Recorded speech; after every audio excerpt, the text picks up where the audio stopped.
Hello and welcome to the Knit Girls. This is episode 434. I'm Laura, also known as Lala. I'm Leslie, also known as You Don't Call Me Les. Today is Thursday, April the 4th. It's National School Librarian Day. Happy School Librarian Day to those of you who are school librarians. Who are probably too busy to notice that it was School Librarian Day. I didn't notice until I got a text message around an hour ago. So, there you go. I got a text message from your mom today asking me what size bed I had. So I'm like, maybe there's a quilt sometime in my future. That there is a quilt sometime in your future. It might be 10 years from now, but that is true. It's okay with me. I haven't gotten a quilt yet from my mother, so there's that. Well, she could just be in the planning stages. She could. She did tell me she almost had 2 quilts done. Wow. And she told me that she's going to make one of them's a double, and one of them is an actual queen that will fit my entire bed. Instead of just part of your body? Instead of just part of my body. Or part of my bed. Okay, so this is usually a knitting show. It's a little light on knitting this week.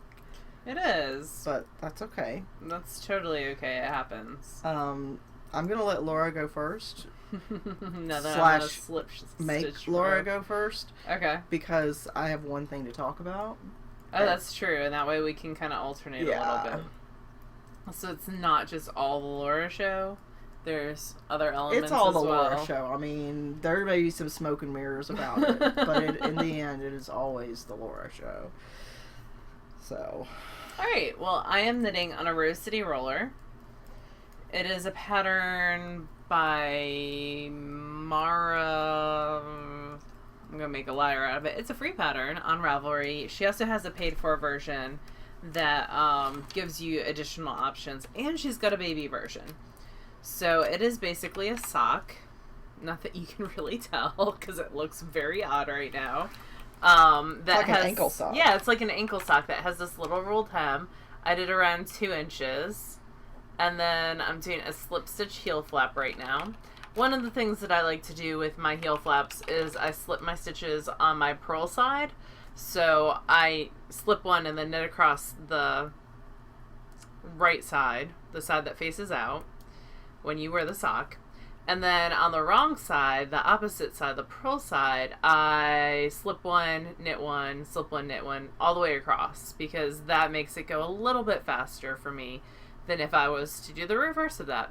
It's by Mara Catherine Briner. She's got great patterns. I have a bunch of them, and I've actually test knit for her before and really enjoyed her and her process of designing. So I'm on the heel flap right now. This is Knit Picks Felici. I have 2 skeins in my stash, although this might only take 1. And then I'll have 1 to give to Leslie or someone else. And it is the Madrigal colorway. This is an older skein, so this colorway is no longer going to be in production because they switch their colorways like every 6 months or so, I want to say. Yeah, they frequently just... Maybe every year. But when they do that, they have them for like $3 a ball. Yeah, you can get them on a good sale. So, even if I do use both of these skeins, I think my total amount of money that I'm going to pay for this pair of socks is maybe $6. So that's kind of exciting. I have it living in a fat squirrel bag. And it's a pretty colorway. And I'm knitting that on size 0s. And I'm knitting it over 64 stitches. And that is all I have on my needles right now. So back to you. Oh, goody. Do this so I can actually see. I've only got like 15 stitches left. So I started this last week and showed you guys, and I was only like 6 inches into the first half. This is called Square-ish. I'll show you in just a second. And it's basically 2 rectangles that are seamed at the shoulder and then under the arms on either side. My goal, sort of internally, I haven't put it out on like into the universe yet. Well, I haven't, like, I don't do like an along with other people. Like, I don't do the Harry Potter thing, and just because for me that makes me not want to work on it. Okay. That's just a personal, like, so you're defiance you're not thing. like in a group that's Right. planning to knit a ton of squarish things. Correct. Okay. So now I'm curious if such a group exists. I don't know. So I finished the first half, and what I'm using is Nettle Grove. I'll show you guys. Got the skein in here. This is by Plymouth Yarn Company, and it's actually discontinued. House of Yarn might still have some because that's where Leslie originally got hers from. Yeah, and I think there are a few places that still have it. I know LoveKnitting.com has it. I know Webs still what you has bought it. the other day? Mm-mm. Oh. I'll show you later, but it's another crazy must-have before SSK thing. Oh, good. So you were talking about being goal driven. Oh yeah, and then I totally forgot. Yeah, I was wondering where this was going. Well, but... I want to have some new garments for the try it on room, and I want a couple of garments for myself to wear to SSK. Okay. For anyone who's relatively new to the podcast, SSK is an annual knitting retreat that we host every July in Nashville. And one of the things that we do is we have a room where you can try on a bunch of different garments in a bunch of different sizes. Not just knit by us. A lot of our attendees, there are incentives for our attendees to bring some of their own hand knit garments. And it's just like, being able to try on one of these great patterns that you see without having to invest any of the time or money into it. Yeah, to make sure that you like the way it fits your body. I mean, there have been a few things that I've tried on in there that I would have never knit for myself if I hadn't seen, like, if I hadn't tried it on first. Every year I add a ton of stuff to my wish list.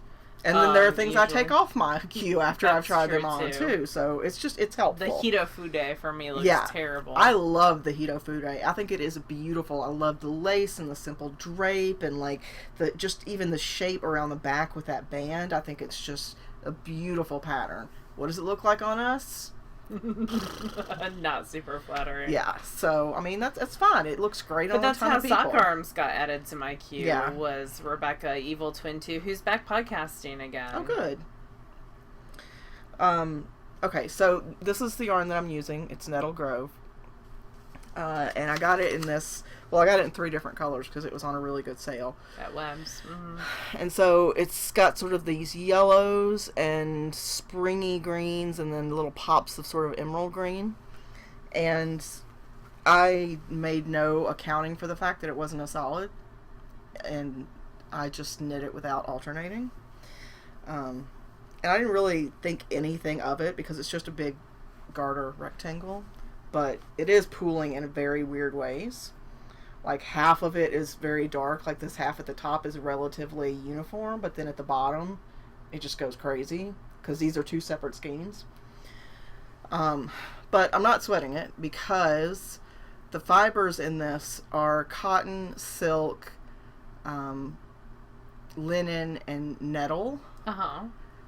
So they're all they all can be over dyed with a relatively simple process. So I talked to Gwen a little bit today.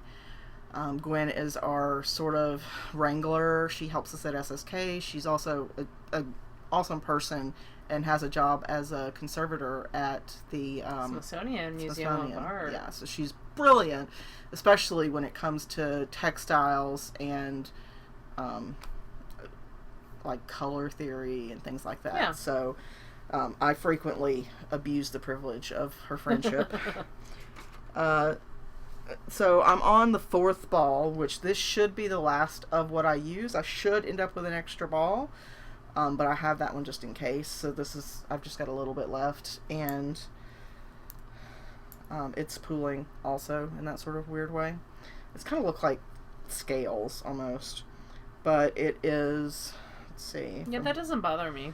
Yeah, I mean, I'm going to seam it first once I'm done and see what it looks like on, but I still expect I'll probably want to over-dye it. I think just, I like darker colors, so for me, I would do a little bit of a darker green. So from here, I needed 15 more rows.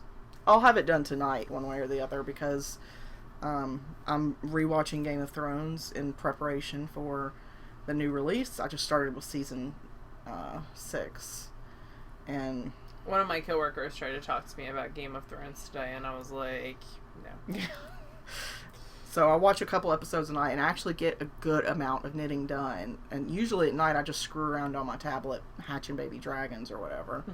But I get some good knitting done while I watch that. So Can't save those baby dragons. You just gotta hatch them. You just gotta hatch them. You have to collect 35,000 dragon points. I looked today to see if Sim Farm was available as like an app. Do you remember Sim Farm and Sim Tower and Sim City? I mean, I remember Sim City, but okay. I haven't played it since like Sim City 2000. Yeah, so Sim City had like spin-offs like Sim Farm where you had a farm and you could like grow crops and... Wasn't there like a roller coaster version? There's a roller coaster. Yeah. There was Tower where you like were in control of like the space in this office building / tower where you could put different things in. And I was like, you know what? I really want to play that today. And I looked and it doesn't exist as an app. Sim City exists as an app, but it's not the cool like old school 1990s graphics that I want it to be. It's like updated and modern. Emulator. Yeah, so there is an emulator version of Sim Farm, but I think I can't play it on my phone. I think I have to... There probably is a phone emulator, but Michael won't look it up for you because you use Apple. Yeah, exactly. So, sorry. Sorry about it. But anyway, that's what I've been knitting on. Once I finish this, I would like to finish the Hunter Hammerson hat that I had started. Oh, yeah. And then I will either cast on with the Habu for that Sakasama, that Olga Jazzy sort of cardigan pattern I talked about last week. Yeah. Or for one of the other many things I would like to have done by SSK. So do you have like a goal that you want to throw out to the universe before? Or do you want like one thing to wear a day? I would like one thing to wear a day, yes. Okay, so that's Wednesday, Thursday, Friday, Saturday? Yes, not including Sunday. 4 days? Right.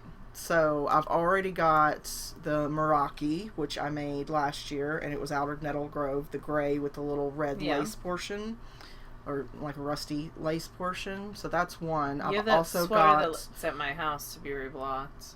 Yeah, I've got that. I don't know if I'll wear that, but we'll see. Once it gets reblocked, it might. And then I've got that tank that I made out of Quince & Company Kestrel, which I think was broad turn, so that's 3. And actually, I've already got enough. And I've got that ethereal tank, the red one with the lace and beads at the bottom. Yeah, that one's really pretty. But I would like 4 new things to wear. That would be great. It may not happen, but that would be great. I remembered the sweater that I couldn't remember. Laura and I were talking about how many things we've made since the previous SSK for the garments. Uma was the one I couldn't remember.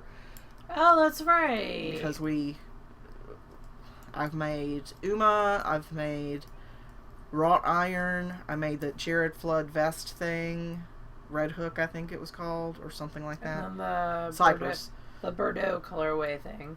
Yes, the Pavement, which is going to get mended. I need to reknit the sleeves because they're just ridiculously tight on me. But so I'm happy. I think I've made good progress on the stuff I wanted to make. So good. And that's like 5 sweaters in a year. Or less than a year. That's really great. I want to knit more of them. So always good. Yeah. So I have no finished objects, but Laura does. I do. She was powering through them this weekend. Oh, I'm not supposed to be picking up stitches yet. Haha. It's been a long time since I did a top-down heel. You turn the heel, then you pick up stitches. Oh, done that. Very much have done that. But I'm glad you stopped me before I got much further. It wouldn't have been the most comfortable heel ever. It has been a long... I could actually pull out the directions for this and do it correctly. Alright, I did finish some things. I finished my last pair of Desert Vista Dyeworks socks. So this is the Martian colorway. And these are the non-Euclidean socks. I haven't worn them yet because I wanted to show them on the podcast before I wore them. So I'll let you guys know how those fit because they are a different style heel. So those are done. It did use a lot more yarn, I feel like, than my regular socks just because that heel flap added quite a bit. I don't know. It felt like it used a lot more. So you didn't have a lot left at the end? I did not. That's good. Yeah. They match really well. Yeah, they do pretty well. Look, and to keep things, these were top down. So all the color, that actually looks intentional. It was intentional. I mean, it was intentional. So I started the cast on. So my start point on my cast on, where most people put a slip knot, I don't put a slip knot. I used a twisted German cast on, and I had one color on one side, and where it switched was my slip knot area, and then the other color on the other side. So it gave it that nice little red line all the way across. So I used a twisted German cast on. I did around 4 inches. Started the heel flap, and the rest is just a pattern. Essentially, these were knit on size 0s, using Desert Vista Dye Works. And I couldn't find my other sock blockers, and they were in this bag, which I haven't used apparently since the end of February. For the last time you showed socks? And my strawberry shortcake cake socks were on them, so yay! So that's my one FO. I do have some spinning. It was like ply day at Laura's house this weekend. This Sunday, that turned out amazing. Holy crap, that's gorgeous. So this is Bumblebee Acres. This was their Harry Potter club for January, perhaps. It is the Niffler colorway. It is a gradient. So when it came, it was all gray and black, and then it had a bit of pink on one end. So I divided it in half, and just spun on my Ladybug fairly fine. This is 609 yards finished. It was a Targhee, and it meshed up so that I only had 2 leftover yards of the pink on one bobbin at the end. That's just beautiful. Wrap it back up. Dance monkey. I always feel that way when we were forced to attend these video web things that's hosted by the CEO. Whenever he gives awards and he talks about people, he's always very stiff, and he's very and this award goes to Joe Smith for doing this, blah, blah, blah, and then he stands and he claps, and I'm always like, clap monkeys! He always seems it just seems very dry and forced. So, look at how gorgeous that is. That's so pretty. I was quite happy with it. It took 5 hours to ply. But it's so pretty. And I started it when Amy Florence was there, and I worked on it almost every day. I think the singles I probably spent around 15 hours spinning. They're so beautiful. You did a really good job on that. Thank you. And then these were more quick and dirty spins. So, this is also Bumblebee Acres. At Maryland last year, I bought some fiber from them. These were Rollags. So I long drawed these. It is a natural dark colored Cormo. I bought it thinking that was black, and then when I opened them, I'm like, no, that is totally brown. Because I was going to do like Steelers. But it's really, really lovely, and it had a bunch of glitter in it. So this was 2 ounces. Bumblebee Acres Rollags. They were, and Rollags are not my favorite prep to spin just because I have issues with holding the fiber supply too tight. But 2 ounces in the Tiger's Eye colorway, and it's 130 yards. So 260 of singles. Yeah, it's hard to show. I think I might do like a baby hat out of it or 2. Because it's kind of fun. It's very pretty. It's very soft. Yeah, it's super soft. And I do have some baby knits too. Yeah, that yellow is not coming up. No. The yellow is brighter. Like a bright yellow. It's like a lemon, yeah. And then a dark brown. And I really like their fiber. I like their Harry Potter House Cup club. And they're the people that I got the advent calendar from last year. And the advent calendars actually go up tomorrow for purchase. But I'm not getting one. It's not even Easter, y'all. I mean, I applaud them for being prepared. Don't get me wrong. Yeah, I'm not giving them crap. There's so much stuff to order and start dyeing. Like, I'm totally on board with people doing it ahead of time. But I am going to Maryland, so there's a change of plans. Our friend who was supposed to go to a wedding, the wedding got canceled. So she's going to be in town, and it's typically who we stay with. Her name's Jane. She's super nice. So I'm going to go to Maryland Sheep and Wool. Leslie's on call, unfortunately. Yep. And if I wasn't, I would rearrange it so that I was on call. Stop. Maryland's Leslie doesn't just too the hot heat for me. Of Maryland Sheep and Wool. I like the environment. It's just too hot for me. So I'll be there. So I'm gonna try to get. You'll see some major spinning because I'm gonna try to make some room in the stash before I go. I did spin. So I had on last week's, the first week of March, I finished that opposing 3-ply. Mm-hmm. So that was 4 ounces there. And then I had the 8 ounces from hip strings. Mm-hmm. So that's 12. And then I had 2 ounces of the Cordell that I spun. So that's 14. For sampling, yeah. Then I had the 2 ounces of the Rolex. The bumblebees. So that's 16. That's a pound. So that's a pound. 2 ounces here. Plus the 4 ounces and then of plus that. 4 ounces. So that's almost 6. a pound and a half. Which makes me super happy. Yeah. If I could do that again this month, that would be super fun. Anyway, back to this. So at Plyaway last year, I got some bats from Bricolage Studios, and she's going to be there again this year. And she does some bats that have like super fun, funky things in them, like thread. Mm-hmm. And so they're really, really fun to core spin. This is core spun. It is on a mohair core. I have a cone of mohair from 1970 that my mom gave me. It's bright pink. That my mom gave me, like 25 years ago. And I did a knitting blanket out of it. Like almost a full-size blanket, holding it with another skein.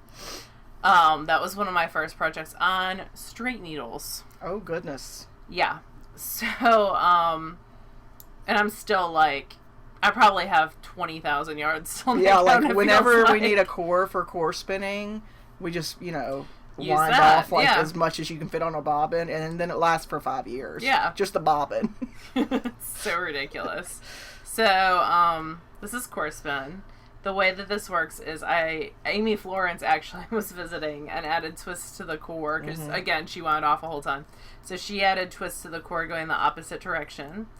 That you then spin, and that's what creates a less, because there's no way of creating a balanced core spun yarn really unless you add twist the opposite direction.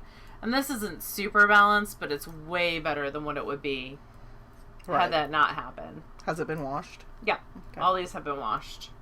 So yeah, it's not bad. I mean, once you knit it up, once you put it under some tension, it'll be fine. So it might be a fun hat. That's a good look for me. That's totally gonna end up being the freeze frame. Yeah. No, you just gotta wait till I look like I'm picking my nose. That's gonna be the freeze frame. I like core spun for hats because core spinning adds a level of warmth because you're trapping all this air in between the core and the finished yarn. So I really, really like it. I don't know. It's just fun. Yeah. It's very like 70s kitchen, I feel like. It's got yellows and like a turquoise and a bright orange and all this crazy thread thrown in. So it could also be striped maybe or woven with. I think it would be a good woven thing. Yeah. You could make some fun like mug rugs that you'd have for the rest of your life. That'd be cool. It's 70 yards of this. And I got 18 house cut points for it, which is like nothing. I worked I did this in the 2 hours that we did, the VKN? Yeah.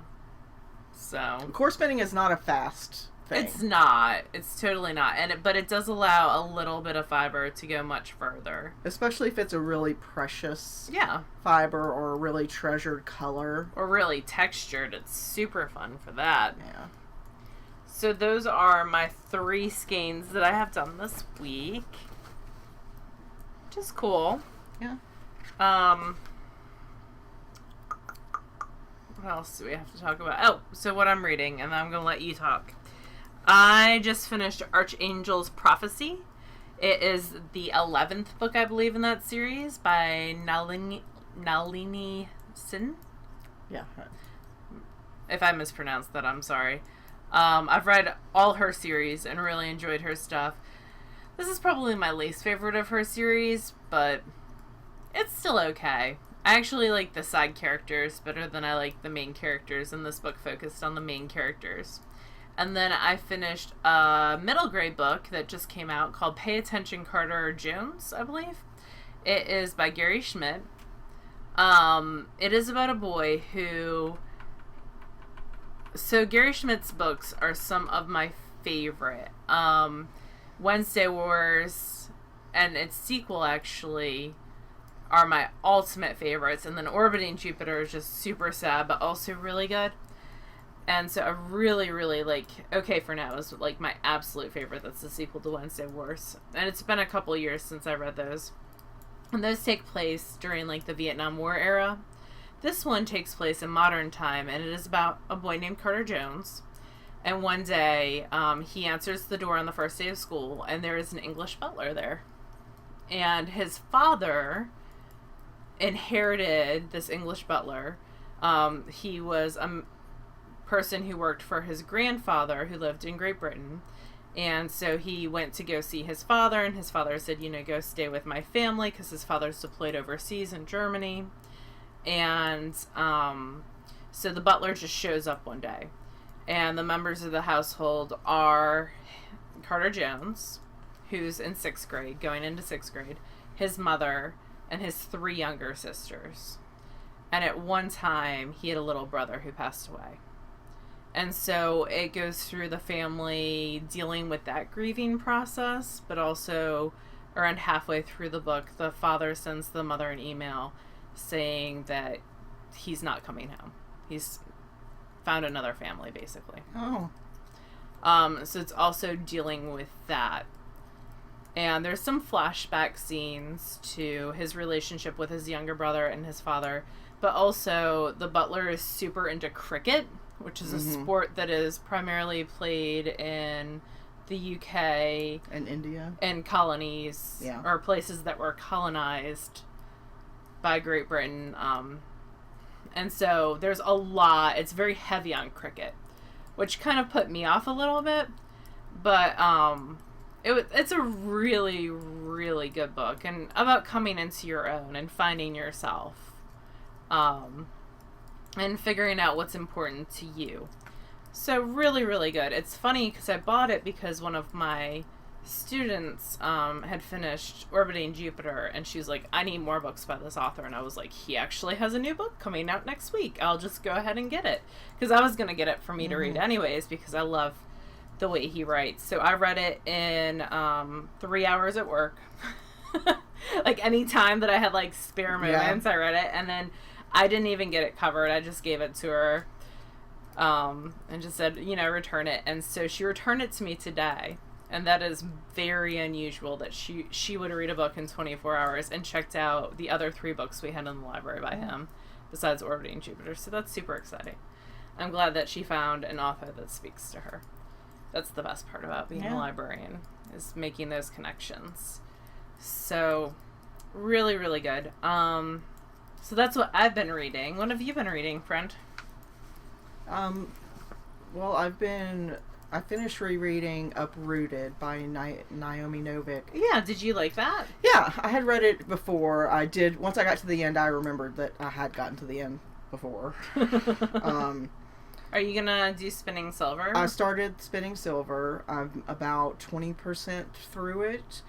I don't love it as much, just because, and this is where one of my mini neuroses comes into play, but so the concept of this book, or the plot of this book, is that it's a poor rural family, and this is a fantasy.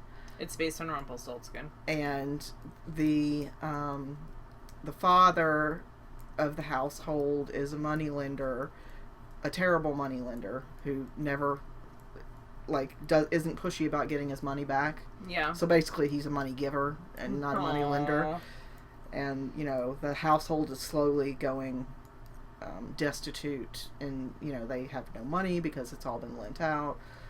And the daughter at age 16, takes over her father's job, much to his dismay, and is really, really good at it, and becomes, a fair but firm, there you go, money lender, and word spreads, I guess. And so she's turning silver into gold. I guess that's the sort of tie-in for spinning silver. But they talk about money a lot in the book because that's, it's her job. She's turning money or silver into gold. And growing up, I grew up pretty poor, not destitute, pretty poor. We lived in a trailer. My parents, we lived on food stamps and assistance from the government and everything. And so it's made me hate talking about money, period. Mm-hmm. So I hate to even read about money. It just bugs me. So I don't know if I'm going to finish it. We'll see. Okay.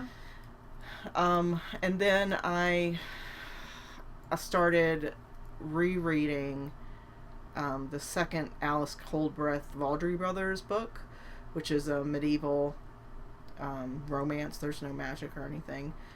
And it's called His Forsaken Bride because the third one just came out. So I couldn't remember what happened in the second one. I'd read the first one a couple times. Who are these by?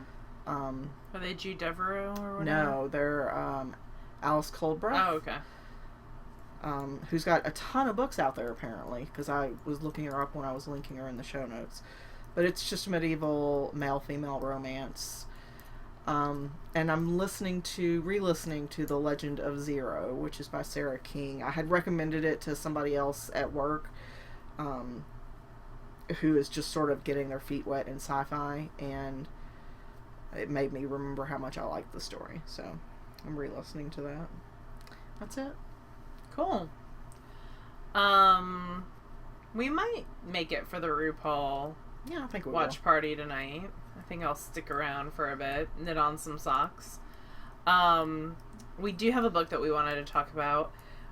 We're doing a clothing conservation month, April going into May. Yeah.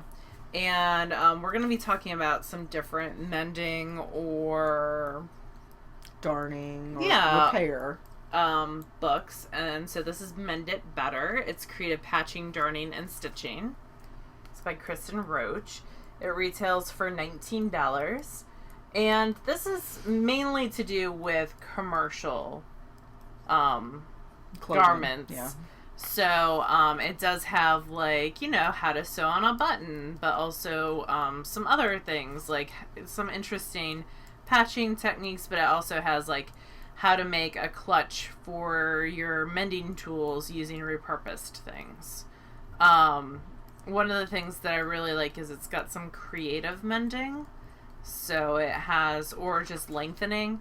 So, making a new hemline by adding fabric and adding length, and doing stuff like that. One of the things for kids is adding pockets, which is pretty cool. It talks about replacing zippers, which is very useful. Yes, and how to, here's the pockets, and how to figure out what's wrong with the zipper that you have. But the thing that I like the best about it, going back to the front, is it has kind of a checklist it has the history of sewing, which is interesting, but it's only a couple pages.